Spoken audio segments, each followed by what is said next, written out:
प्यारे साथियों नमस्कार। देखिए स्वागत करते हैं आपका एक बार फिर से प्लीवर्ड सीरीज के एक और नई वीडियो में, जिसमें हम पढ़ रहे हैं भाई चैप्टर अरिथमेटिक प्रोग्रेशन है, चैप्टर नंबर 5।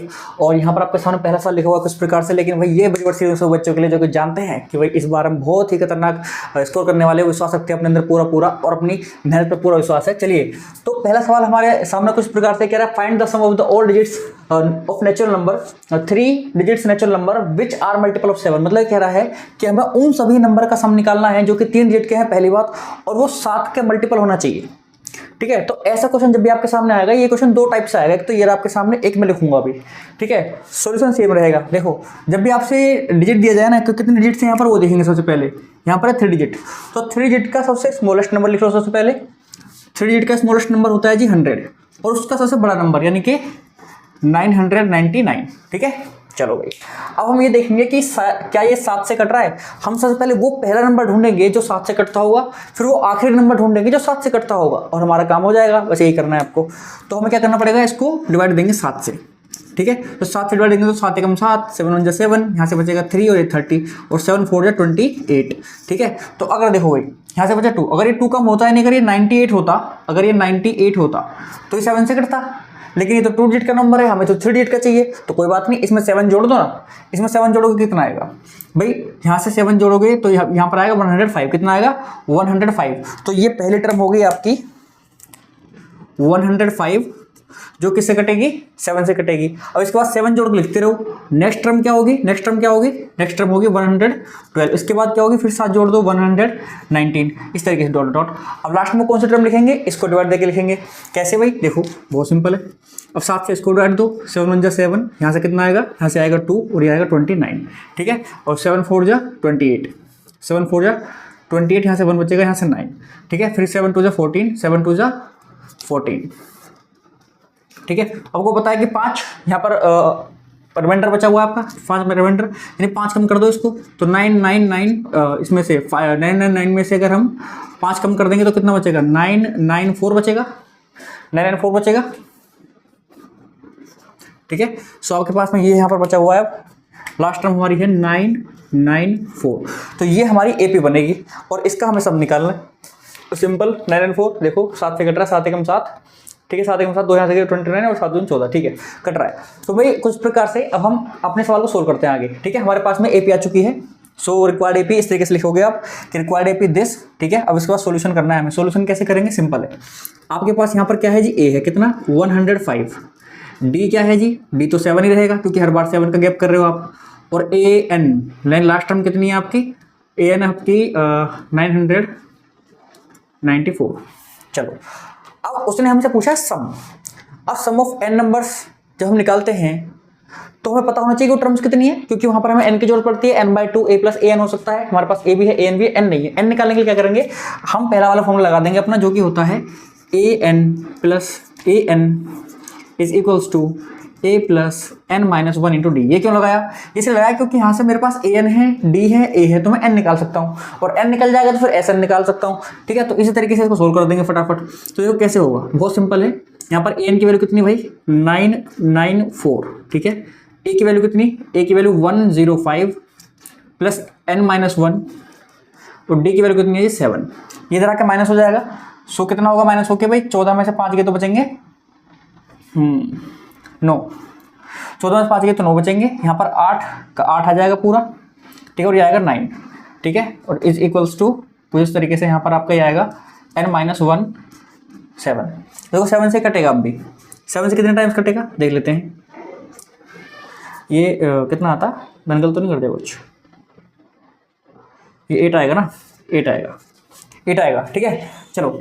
सो यहाँ से 7 से कटेगा, 7 1 7, 1 इधर गया, 18 हो गया, 7 2 14, 7 2 14, फिर 49, 7 7 49। तो ये कट गया इससे कितनी बार, 127 टाइम्स। सो यहाँ से हमारे पास आया n - 1 इज इक्वल्स टू 127।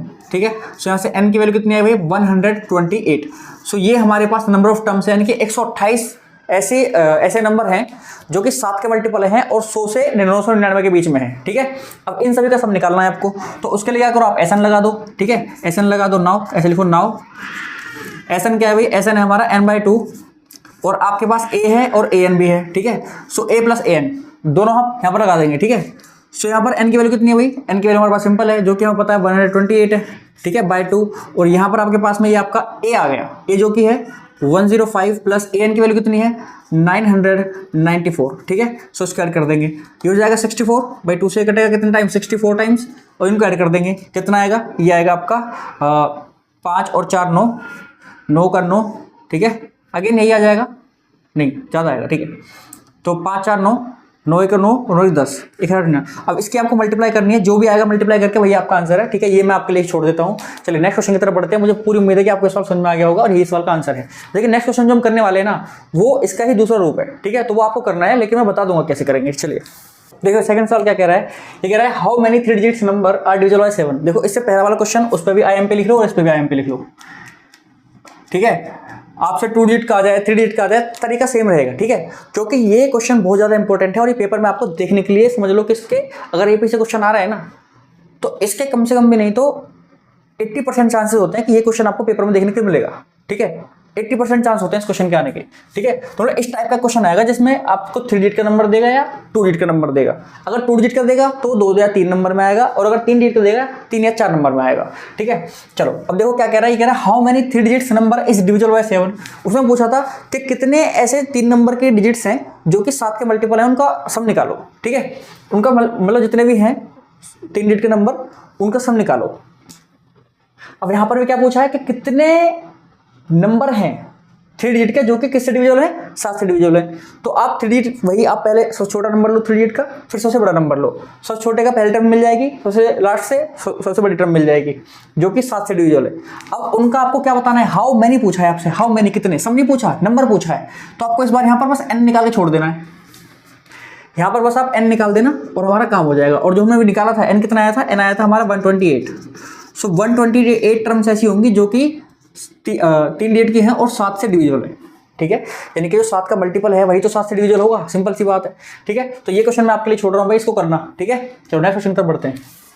देखिए क्वेश्चन नंबर 3 क्या कह रहा है, ये कह रहा है कि the 16th term of the AP is 1 more than the twice its 8th term if the 12th term of the AP is 47 then find its nth term. देखो ये जो nth टर्म वाला क्वेश्चन है ना, जिसमें हमें nth टर्म निकलवाएगा, ये question भी इंपॉर्टेंट है। हमने कल भी कराया क्वेश्चन इसका और आज भी कर रहे हैं, ठीक है। सो इसका मतलब ये क्वेश्चन इंपॉर्टेंट है। सो इसको एक बार ऐसे क्वेश्चन जिनमें nth टर्म निकलवा रहा है उन सारे क्वेश्चन को करके जाना अच्छे से। तो देखो ये क्या कह रहा है, हम जो क्वेश्चन के अकॉर्डिंग चलते हैं, सबसे पहले गिवन वैल्यूज जो है उनको लिखेंगे भाई। उसने बोला जो A16 है वो A8 यानी कि A8 के दुगने से 1 ज़्यादा है। मतलब अगर मैं A8 में 2 की मल्टीप्लाई करके रखूं तो तब भी ये A16 जो है इससे 1 ज़्यादा रहेगा। तो मैं अगर इसमें 1 जोड़ दूं तो ये बराबर हो जाएंगे, बस हो गया। यहाँ से इसको थोड़ा सोल्व कर लेते हैं। सो ये आएगा A + 15D और ये आ जाएगा आपका यहाँ पर 2A प्लस, और ये A8 खोलोगे तो क्या आएगा, A + 7D आएगा ना, तो 2 की मल्टीप्लाई करोगे तो 2A और 14D आ जाएगा +1। अब मैं थोड़ा इसको सोल्व कर लेता हूँ। तो यहाँ से ये उधर जाएगा तो ये आ जाएगा A, वहाँ जाके ये आएगा -D, और ये उधर को इधर ले आऊँगा तो इसको आ जाएगा -1। सो ये हमारी यहाँ पर फर्स्ट इक्वेशन हो गई। अब नेक्स्ट सिचुएशन क्या है, उसने बोला कि if the 12th term of the AP is 47, 12वीं टर्म जो है उसकी वो 47 दे रखी है, यानी कि A12 की बात कर रहा है जो कि है 47। इसको तुम थोड़ा सोल्व करोगे तो आ जाएगा आपका A + 11D, ठीक है, बराबर 47। अब अगर आप यहाँ पर A की जगह पर ये डाल दो, D को उधर पहुँचा कर D-1, सो यहाँ से D-1 + 11D = 47। ये कैसे करा दिया आपने, हमने कराई है फ्रॉम फर्स्ट से ये चीज़ करी है। चलो अब क्या करना है जी, ये D इधर जाकर जुड़ जाएगा, वो उधर जाके उधर जुड़ जाएगा, तो ये आ जाएगा 12D बराबर 48, और D की वैल्यू यहाँ से क्या आ जाएगी जी 4, ठीक है, क्योंकि 12 4 = 48। चलो D की वैल्यू 4 आ गई। क्या अब मैं इस D की वैल्यू को 1 में डाल सकता हूँ? अगर मैं D की वैल्यू को 1 में डालूंगा तो मुझे क्या मिलेगा, A = 4 - 1 यानी कि 3 मिल जाएगा। सो मेरे पास A की वैल्यू भी आ चुकी है जो कि है 3। अब मुझे लिखना क्या है, मैंने आपसे पहले कल भी बोला था उस क्वेश्चन के अंदर, जब भी आपसे nth टर्म निकलवाएगा तो आपको A और D की जरूरत पड़ेगी, वो आप कैसे भी करके निकालना, इस तरीके से निकल जाएगा, सिंपल। AP में कुछ ज़्यादा पंगा नहीं होता, A और D में ही सारा खेल खत्म होता है, ठीक है। सो आप यहाँ पर nth टर्म लिख पाओगे, फाइंड इट्स nth टर्म, ठीक है। अब nth टर्म क्या फॉर्मूला क्या होता है, nth टर्म निकालने का वो होता है AN = A + n-1 × D। अब AN की वैल्यू हमें निकालनी है, A की वैल्यू हमको पता है जो कि है 3 + n-1, और D की वैल्यू भी हमको पता है जो कि है 4। सो यहाँ से आएगा 3 + 4n 3 + 4n - 4, और देखो ये इधर जाकर के हो जाएगा तो 4n - 1। सो ये आपकी an की वैल्यू आ गई, यानी कि n टर्म आपके क्या है भाई 4n - 1, क्या है 4n - 1, ये हमारी इसकी n टर्म है। तो मुझे पूरी उम्मीद है भाई कि सवाल तुमको समझ में आ गया होगा। फिर भी अगर कोई डाउट वगैरह है तो भाई कमेंट वगैरह कर ले करो। चलो नेक्स्ट क्वेश्चन की तरफ बढ़ते हैं। चलो क्वेश्चन नंबर 4 क्या कह रहा है इस पर देखते हैं। ये कह रहा है sum of the first 20 terms of an AP is -240, फिर कह रहा है and its first term is 7, find its 24th term. मेरी बात सुनो ध्यान से, ये क्वेश्चन बहुत आसान है, वेरी इजी क्वेश्चन है, वेरी इजी क्वेश्चन है, बिल्कुल लड्डू क्वेश्चन है। कैसे भाई, इसलिए लड्डू क्वेश्चन है क्योंकि आपको यहाँ पर 20 टर्म का सम दे रखा है। चलो जी, उसके बाद आपको पहली टर्म दे रखी है, बस आपसे 24th पूछ रहा है। मेरी बात सुनो, जब भी आपसे एरर टर्म निकलवाए, 24th निकलवाए, 5th निकलवाए, 6th 7th 100 1000 निकलवाए, मतलब बस आपको चाहिए ए और डी। ए आपको गिवन है, डी निकालना है। कैसे निकालेंगे, देखो कंडीशन यहाँ से दे रखी है। गिवन में हमको पता है, क्या पता है, हमें दिया हुआ है S20, वो क्या है जी S20 हमारे पास है -240, ठीक है। और हमें क्या गिवन है, और हमें गिवन है जी ए कितना 7। हमसे पूछा क्या है, हमसे पूछा है A24, ये पता होना चाहिए कि पूछा क्या है। फाइंड इट्स 24th टर्म, कभी S24 निकालने लग जाओ, 24th टर्म पूछिए उसने, तो उसका मतलब आपको A24 निकालना है। सो यहाँ पे S20 क्या हो जाएगा भाई, इसको थोड़ा सोल्व कर लेते हैं। ये हो जाएगा 20/2 2a, ठीक है, plus 2a plus n - 1 into D, वो बराबर में क्या आएगा, n की जगह पर क्या आएगा 20 आएगा, क्या सोचा, ठीक है। और यहाँ पर आएगा -240, ये इससे कटेगा 10 बार, एक जीरो से इसकी एक जीरो गायब हो जाएगी। सो यहाँ से हमारे पास बचाव, देखो a की वैल्यू 7 है तो हो जाएगा 14, प्लस ये हो जाएगा 19d, बराबर में क्या आएगा -24, उधर जाकर ये minus. So 19d is equals to -14 और हो जाएगा कितना 38, और 19 दूनी 38। जब छोटे थे ना, पढ़ा पढ़ते थे, कैसे पढ़ते थे, 19 एकम 19, 19 दूनी 38, 19 तीस 57, 19 चौक 76, 19 दूनी 38। चलो, तो यहाँ से आपकी d की वैल्यू क्या आ गई -2, डी वैल्यू -2 आ गई, ठीक है। चलो बहुत बढ़िया। अब हमें करना क्या है, कुछ नहीं करना, A24 निकालना है, हमारा काम आसान हो गया। कैसे जी, बहुत आसान हो गया, देखो बहुत बढ़िया तरीके से। हमें चाहिए A24, क्या होता है a + 23d, यहाँ तक कोई दिक्कत, ठीक है। a की वैल्यू कितनी 7 डालो, प्लस 23 मल्टीप्लाई d की वैल्यू कितनी -2 डालो, तो यहाँ से आपका आ गया 23 दूनी कितने होते हैं 46, यानी 46। सो यहाँ से आ गया 7 - 46, सो यहाँ से आ जाएगा आपका ये 39 -39। सो A24th टर्म जो होगी ना हमारे भाई, वो होगी 39 -39, ठीक है। सो कितना सिंपल क्वेश्चन था। चलो नेक्स्ट क्वेश्चन की तरफ बढ़ते हैं। मुझे पूरा उम्मीद है कि आपको समझ में आ ही गया होगा। चलो ये क्वेश्चन नंबर 5 क्या कह रहा है, ये कह रहा है find the number of terms of the AP. अब देखो कितना सिंपल क्वेश्चन है, अगर हम ये इसको छुपा लें तो बस उसने नंबर ऑफ टर्म्स पूछी है, मतलब एक एपी देगा और आपको एन निकालना है। आपके पास ए भी होगा, ए एन भी होगा, डी भी होगा, बहुत सिंपल। लेकिन वो आपको सीरीज इजी नहीं देगा, फिर सीरीज में थोड़ी ऐसे देगा जो कैलकुलेशन करनी पड़े, सही थोड़ा समझदारी से करना पड़े। देखो रिड्यूसिंग सीरीज सबसे पहली बात कि घट रही है, उसके बाद उसने देखो क्या दिया है कि 18 है, फिर 15 से 1/2 है, फिर 13 है, फिर देखो लास्ट में क्या दिया -49 से 1/2। तो मतलब आसान सीरीज नहीं देगा। फिर ये भी वैसे देखा जाए तो आसान है, लेकिन मतलब तुम्हें थोड़ा बहुत कैलकुलेशन करनी पड़ेगी। अब ये क्वेश्चन ज़्यादा नहीं, 2 नंबर में आएगा मैक्सिमम, तो इनको भी करना है भाई सही से। तो करने का तरीका क्या होगा, कुछ नहीं, आप सबसे पहले लिखोगे यहाँ पर जो आपको पता चला, यहाँ से a की वैल्यू कितनी 18, d निकालो a2 - a1, एक स्टेप अच्छे से। सो 15 में थोड़ा जल्दी मतलब डायरेक्ट कर रहा हूँ, तुम पर इसको पहले एक बार लिखोगे, उसके बाद सोल्व करोगे। 15 दूनी 30 और 31/2 माइनस, ठीक है 18, यहाँ से आ जाएगा भाई आपका 31/2 - 36, सॉरी इस तरीके से आएगा, 2 एलसीएम लेंगे तो ये आएगा -36। तो यहाँ से आ जाएगा -5/2, तो ये तो आ गया हमारा डी। चलो और हमें क्या पता है जी, और हमें पता है an क्या है हमारा, an है -49 1/2, जो इसको मैं लिख सकता हूँ 49 2 98 99/2, ये है। सवाल हमारा सच चुका है। हमें निकालना क्या है, हमें निकालना है n। चलो सो n निकालने के लिए फॉर्मूला हमारा वही रहेगा, an = a + n - 1 × d। देखो इस सवाल के जरिए आपको क्या देना चाह रहा है, कैलकुलेशन देखना चाह रहा है बस कि आप कैलकुलेशन सही से कर पा रहे हो या नहीं। अगर आपके इस क्वेश्चन के अंदर कैलकुलेशन मिस्टेक हुई ना तो नंबर नहीं देगा वो सवाल पर ध्यान रखना है बात, क्योंकि सवाल दिए ही इसलिए गया कि ताकि आपकी कैलकुलेशन चेक हो सके। चलो अब यहाँ पर ए एन की वैल्यू क्या है, ए एन की वैल्यू है -99/2 और ए की वैल्यू क्या है, ए की वैल्यू है हमारी वही 18 plus n-1 into D, D की वैल्यू क्या है -5/2। पेपर के अंदर बहुत टाइम होता है हमें सवाल सोल्व करने के लिए, कोई वो नहीं है जल्दीबाजी के आप वहाँ पे भगदड़ में रहो और सवाल गलत कर लो अपना, ठीक है। चलो सो इस 18 को मैं इधर लेके आऊँगा तो यहाँ पर क्या हो जाएगा -99/2 -18 is equals to n-1 multiply -5/2। देखो एलसीएम लोगे 2 तो यहाँ से आ जाएगा 99 -36 बराबर n-1 मल्टीप्लाई -5/2। इसको थोड़ा यहाँ ले आता हूँ। देखो 99 36 जोड़ोगे तो 135 हो जाएगा, ठीक है। सो यहाँ पर ये हो गया भाई -135/2 और इक्वल्स टू में कितना हो गया n-1 -5/2। चलो देखो ये 2 से 2 कट जाएगा, ये 5 से ये कट जाएगा 7 बार, माइनस से ये माइनस चला जाएगा। अच्छा 5 7 35 नहीं है, रुको एक सेकंड 5 दूनी 10 5 7 35, ठीक है 27 बार कटेगा। तो यहाँ से आएगा 27 बराबर n-1 या फिर n बराबर 28, यही आपसे पूछा था उसने, ठीक है।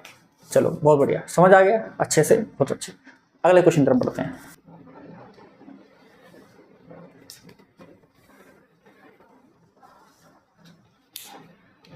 चलो क्वेश्चन नंबर 6 क्या कह रहा है, ये कह रहा है if the sum of first 7 terms of an AP is 49 and that of first 17 terms is कितना 289, find the sum of its n terms. फिर से वही क्वेश्चन आ गया, इंपॉर्टेंट लिख लो भाई। इंपॉर्टेंट क्या इंपॉर्टेंट है, मैंने बोल दिया समझ जाओ।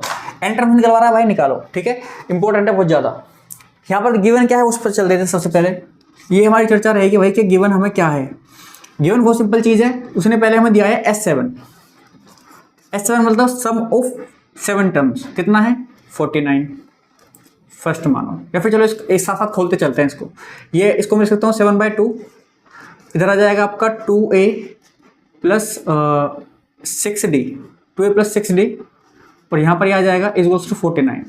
देखो 7 से कट जाएगा 7 टाइम्स, यहाँ से 2 कॉमन ले सकता हूँ मैं, यहाँ से 2 कॉमन लूँगा तो ये 1/2 बचा हुआ है। यहाँ से मैंने 2 कॉमन लिया तो क्या बचेगा a प्लस 3d बराबर 7। सो यहाँ से 2 से 2 कट गया, सो मेरे पास आ गया a प्लस 3d जो कि है 7। इसको फर्स्ट मान लो। अब देखा जाता है 4 मतलब 4th टर्म है, ठीक है 4 टर्म है। चलो और क्या गिवन है हमको, और गिवन है भाई S17 गिवन है, वो क्या है जी 289, ठीक है। इसको सोल्व कर लेते हैं, ये हो जाएगा 17/2, यहाँ पर आएगा 2a plus 16d is equals to 289। 17 से कटता है ये पूरा पूरा, कितने बार भाई 17 एकम 17, यहाँ से कितने बचेंगे अब ये साथ 17 बार ही जाएगा इससे, 17 बार ही जाएगा, ठीक है। चलो और देखो यहाँ से 2 कॉमन कट जाएगा तो मैं डायरेक्ट लिख देता हूँ फिर सीधे। क्या आएगा, ये आएगा आपके पास में a प्लस 2 8 16d, ठीक है बराबर 17। ये इसको मान लो सेकेंड।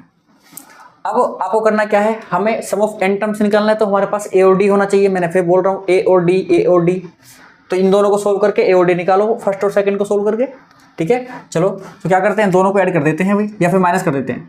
सो मैं करूँगा 2 - 1। सो जैसे ही मैं 2 - 1 करूँगा सो हमारे पास 2 क्या है a plus 8d is equals to 17 और यहाँ पर आ जाएगा a plus 3d is equals to 7, ठीक है। यहाँ तक कोई दिक्कत नहीं होनी चाहिए। अब देखो माइनस करा है क्योंकि, तो ये वाला साइन माइनस, ये माइनस, ये माइनस, ये कट गया। यहाँ पर आया 5d और यहाँ पर आया 10, तो d की वैल्यू मेरे भाइयों कितनी आ गई 2। चलो तो d की वैल्यू 2 आ गई। अब हमें a की वैल्यू निकालनी है भाई। सो a के लिए क्या करोगे, a के लिए बहुत सिंपल काम, फिर से हम a के लिए क्या करते हैं, फर्स्ट में डाल दो फ्रॉम फर्स्ट, ठीक है। सो यहाँ पर आपका आ जाएगा a प्लस 3 मल्टीप्लाई d की value 2 is equals to 7, sorry is equals to 7, ठीक है। तो यहाँ पे आ जाएगा भाई a is equals to 7 - 6। So a की वैल्यू मेरी बहनों कितनी आ गई 1, ठीक है। तो इस तरीके से हमें a और d की वैल्यू मिल चुकी है। अब हमारा काम क्या है, सिंपल काम है। क्या सिंपल काम है, क्या सिर्फ आपको अब निकालनी है nth term, find the sum of nth term. तो सम ऑफ nth टर्म क्या होती है भाई, सम ऑफ n टर्म्स। तो यहाँ देखो वीडियो रुक गई थी किसी वजह से, सो हमने यहाँ पर निकाल लिया है। उसको क्या करना है, हमको नाउ लिखना है, एस एन निकालना है हमको, सम ऑफ एन टर्म्स। तो एस एन की वैल्यू लिख देंगे यहाँ पर n/2 2a + n - 1 डी। और यहाँ पर हम देख पा रहे हैं कि a की वैल्यू डालूंगा मैं, जो कि 1 आएगी तो 2 आ जाएगा। d की वैल्यू हमने निकाल रखी है यहाँ पर 2, तो 2 डालूंगा। तो इस तरीके से यहाँ पर, तो यहाँ पर आप देख पा रहे हो कि दोनों में से 2 कॉमन आ रहा है, कॉमन निकाल के इस वाले 2 को काट दूंगा बाहर में। तो यहाँ पर बचेगा n × 1 + n - 1। तो इस वाले -1 से +1 कट जाएगा, वही बचे n और n मिलके हो जाएंगे n²। सो यहाँ पर ये आपका है क्वेश्चन हो गया कंप्लीट। ठीक है, तो चलो नेक्स्ट क्वेश्चन तरफ बढ़ते हैं। तो क्वेश्चन नंबर 7 क्या कह रहा है, बहुत ही सिंपल क्वेश्चन है। कह रहा है कि first 3 terms of an AP respectively 3y - 1 3y + 5 3y + 5 1 इस तरीके दे रखा है। Then y = 2। देखो ऐसे क्वेश्चन ना पहले आया करते थे, ठीक है, बहुत ज़्यादा आते थे पहले क्वेश्चन, लेकिन आजकल मैं देख रहा हूँ कि ट्रेंड थोड़ा कम हो गया। लेकिन ऐसा नहीं है कि भाई आ नहीं सकते, क्योंकि सिलेबस में तो है, तो जब चाहे जब मन करे आ जाएंगे। तो ऐसा क्वेश्चन इसलिए थोड़ा इस बार इंपॉर्टेंट है, देख के जाना थोड़ा अच्छे से। कोई दिक्कत नहीं, हल करने का तरीका तो आपको पता ही होगा। उसने बोल दिया कि तीनों टर्म एपी की हैं तो हमें वाई बतानी है। भाई साहब मुझे बताओ कि अगर ये टर्म एपी में है तीनों, ठीक है, इसका मतलब ये है कि अगर मैं a2 - a1 करूँ और a3 - a2 करूँ तो बराबर आना चाहिए। तो बस अकॉर्डिंग टू क्वेश्चन सीधे लिखूँ a क्यों, यहाँ पर आपका a2 - a1 बराबर होगा a3 - a2 के। सही बात है नहीं, डिस्क्रिमिनेंट तो मतलब डिफरेंट क्या बोलते हैं उसको, कॉमन डिफरेंस तो बराबर ही आएगा ना। इन दोनों के बीच में जो डिफरेंस है वही इन दोनों के बीच में डिफरेंस होगा। सो मैंने लिख दिया इक्वल। यहाँ पर a2 कितना है जी 3y - 3y + 5 माइनस a1 कितना है 3y, अब ये +1 हो जाएगा, बराबर a3 कितना है 5y + 1 माइनस a2 कितना है 3y - 5 3y - 5 हो गया ये। ठीक है, चलो कुछ इस तरीके से इसको सोल्व कर लो बस। देखो 3y से यहाँ 3y कट गया, कैंसिल आउट हो गया, ये हो गया 6 यहाँ पर 6 = 5y में से 3y गया तो बचेगा 2y, और ये प्लस का 1 है, माइनस का 5 है तो माइनस का 4 आ गया, माइनस का 4 इधर आ गया प्लस का 4, तो 2y बराबर 10 और y बराबर मेरे भाइयों क्या हो गया 5। ठीक है, समझ आ गया होगा। नेक्स्ट क्वेश्चन तरफ बढ़ते हैं। ठीक है, इतना सिंपल था, y पूछा था बस हमसे, और ऐसे ही करना पेपर के अंदर भी। ठीक है, यही कॉन्सेप्ट को यूज करना है। अगले क्वेश्चन तरफ, क्वेश्चन नंबर 8 क्या कह रहा है, बहुत ही सिंपल है। कह रहा है a = 5 है, an बराबर 45 है और sn बराबर 400 है और d बराबर हमें बताना है। मैं सवाल ऐसे लिखा था कि फर्स्ट टर्म और लास्ट टर्म किसी एपी की भैया 45 और 5 और 45 है रेस्पेक्टिवली, और उनका सभी का सम है 400 तो d बताओ, कॉमन डिफरेंस बताओ। तो मैंने इसको सीधे लिख दिया इस तरीके से ही। तो अब देखो मेरी बात सुनो ध्यान से, आपको यहाँ पर क्या क्या पता है, हमें a पता है, an पता है, sn पता है, इनमें कोई रिलेशन है, a an और sn में है। क्या है जी, sn बराबर n/2 a + an, ये रिलेशन है। लेकिन भाई यहाँ से d तो नहीं निकलेगा हमारा तो यहाँ से n निकलेगा। मैं कह रहा हूँ कोई बात नहीं, आप n निकाल लो फिर d निकल जाएगा बाद में। क्या हो गया, एक स्टेप फालतू सही। तो बेटा इसकी जगह डालो 400 बराबर n/2, यहाँ पर आएगा 5 + 45, 5 45 550 होते हैं, 50 से कटेगा 8 बार। ठीक है, 50 से कट जाएगा 8 बार, 5 8 40, हाँ ठीक है, 50 से 8 बार कट जाएगा, 8 के इसमें मल्टीप्लाई हो जाएगी, यानी कि 8 दूनी 16। ये लो भाई, तो n की वैल्यू कितनी आ गई 16। इसका मतलब ये है कि यहाँ पर कितने टर्म है भाई, 16 टर्म है। तो हमें क्या निकालना है, नाउ लिखो, नाउ लिखते खुश हो जाएगा, क्योंकि समझ जाओ कि अब आपका काम होने वाला है। तो ये आपका an = कितना दिया हुआ 45, ये क्या होता है जी a + n - 1 × d होता है जी 45। a की वैल्यू 5, n की वैल्यू 16 यानी कि 15 आ जाएगा, और d हमें निकालना है 45। 5 उधर जाके माइनस हो जाएगा, 5 हो जाएगा माइनस हो जाएगा तो कितना आएगा, ये आएगा 15d बराबर 40, या d बराबर 5 से कटेगा कितनी बार 3 बार, 5 से ये 8 बार, 8/3। तो ये आपका भाई आंसर है, d की वैल्यू है 8/3। ठीक है, तो यही आपसे पूछा था और आपने निकाल दिया। नेक्स्ट क्वेश्चन तरफ पढ़ते हैं। नंबर 9 क्या कह रहा है आपसे, ये कह रहा है कि a7 हमारा 1/9 है, a9 हमारा 1/7 है, तो बताओ a63 क्या होगा। तो जब भी आपसे nth टर्म पूछे, 60th टर्म पूछे, 60th टर्म का सम पूछे आपको a और d ही निकालना है। यहाँ से दोनों को सोल्व कर आंसर निकालो। कुछ सवाल वर्ड प्रॉब्लम में था, मैंने सीधे इनका आंसर ये लिख लिया जो हमें गिवन है। ठीक है, तो कोई दिक्कत नहीं। उसने बोला था कि first 7 term of the AP is 1/9 and 9th term of the AP is 1/7, then find a63। ठीक है, यानी कि 63rd term of the AP। तो कोई दिक्कत नहीं है इसमें, क्या है, इसको सोल्व कर लेंगे भाई। यहाँ से आ जाएगा a + 6d बराबर 1/9। 9 को अगर इधर मल्टीप्लाई कर दो कोई दिक्कत तो नहीं है, नहीं मत दिक्कत है मत करो। यहाँ पर है आपका a + 8d बराबर 1/7। अब देखो सीधे कटेगा ना। अब आप क्या करो, इसको इसमें से घटा दो। मैं मान लेता हूँ कि ये 1 है और ये आपका 2 है, तो 2 - 1 कर दो।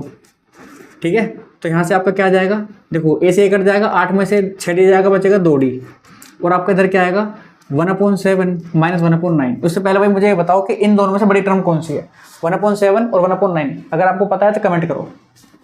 चलो क्या सीरीज वाला पूछता हूँ मैं अभी 967 7 9 63, ठीक है। तो ऊपर आएगा 9 और यहाँ आएगा -7।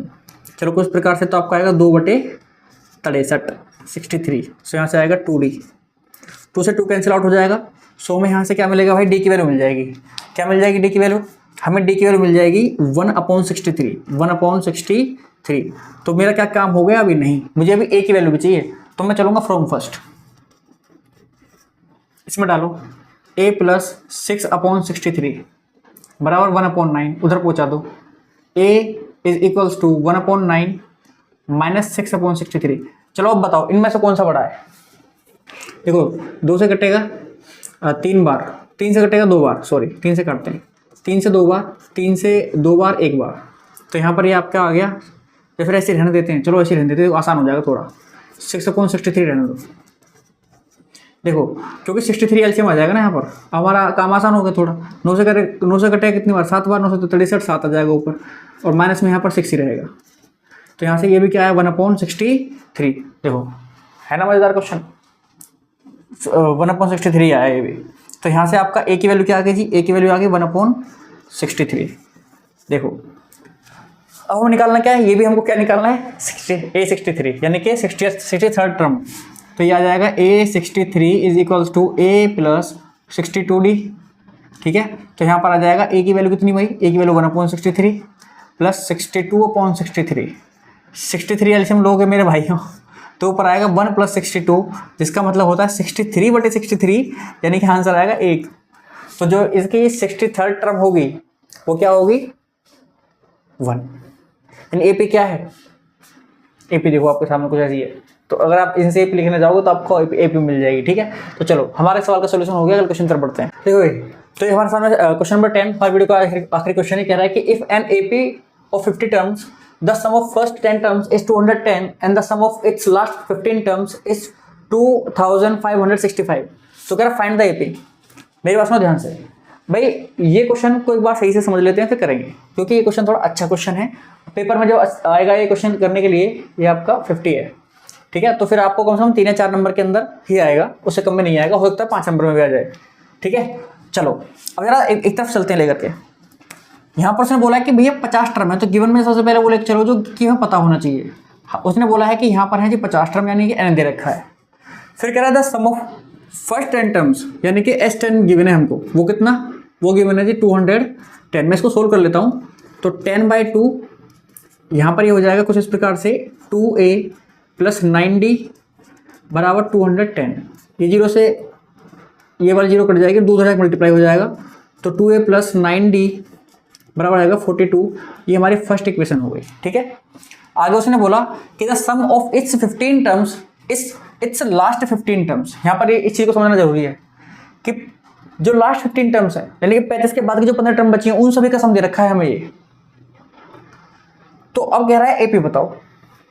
तो देखो मेरी बात सुनो भाई, टोटल टर्म्स कितनी है S50 टर्म्स है।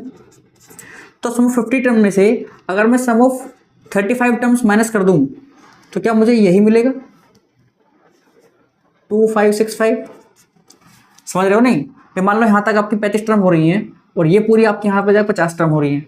तो अगर मैंने पूरी 50 टर्म में से अगर ये 35 टर्म माइनस कर दूं, पूरी 50 में से अगर मैं 35 टर्म माइनस कर दूं तो ये 15 तो बचेंगी। तो यही हम कर रहे हैं, ठीक है, यही हम कर रहे हैं। चलो अब देखो, अब इसको थोड़ा सोल्व कर लेते हैं भाई।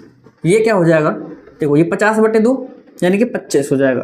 25 यहाँ पर आएगा 2a + 50 माइनस से क्या नहीं 49 49d माइनस 35/2।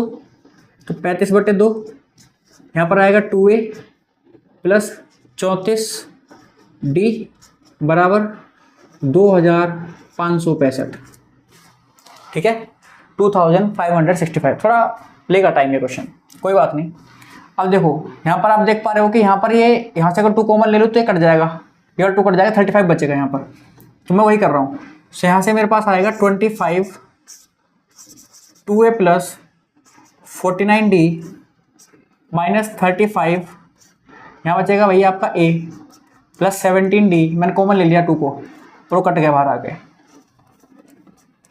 ये 65 2565, ठीक है। अब देखो यहाँ से 5 भी कॉमन आ जाएगा, अगर तुम यहाँ से 5 कॉमन लोगे तो ये बचेगा 5, ठीक है। उसके अंदर मल्टीप्लाई कर रहा हूँ साथ साथ, 5 दूनी 10 है प्लस 5 9 45 का 5 हासिल लगे, 5 चौक 20 यानी 24 डी माइनस यहाँ 7 बचा, 5 कॉमन ले 7 बचा, 7 के अंदर मल्टीप्लाई तो 7a माइनस, ठीक है, और 7 7 49, 17 7 119 19d, ये आ गया आपके पास इस तरीके से यहाँ पर, ठीक है, बहुत बढ़िया। और ये आपका क्या चला है इधर 2565 ये चल रहा है। अब आप देख पा रहे हो कि इस 5 से ये भी कट जाएगा, 5 पंजे 25, 5 एकम 5 और 5 3 15। देखो सवाल के अंदर है कुछ नहीं, थोड़ा कैलकुलेशन है, ठीक है, कैलकुलेशन है, वो सही तरीके से करनी पड़ेगी तभी हो पाएगा सवाल।